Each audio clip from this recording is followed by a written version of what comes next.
Sa ngayon po patuloy pa rin ang paglayo nitong si tropical storm na may local name po na Jacinto. Ito po ay nakalabas na ng ating Philippine Area of Responsibility kahapon ng hapon at huling namataan kaninang hapon naman sa layong 860 kilometers kanluran ng Pangasinan. Wala na itong direktang epekto, subalit yung trough o yung outer portion nitong si Bagyong Jacinto nagpapaulan po sa malaking bahagi pa rin ng northern and central zone, lalo na sa may Ilocos region, mga probinsya ng Abra, Apayao, hanggang dito sa may Batanes and Cagayan at pababa rin po ng Zambales and Bataan.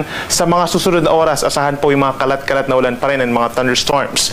Dito naman sa may southern Luzon, kabilang ang Metro Manila, down to Visayas and Mindanao, kitang-kita itong mga kaulapan.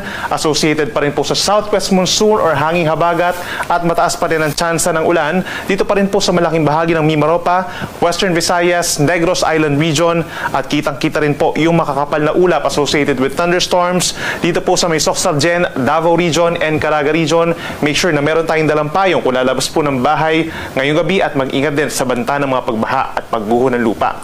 Samantala, base rin sa ating latest satellite animation, meron tayong nakitang nabuong panibagong low pressure area sa labas ng ating Philippine Area of Responsibility.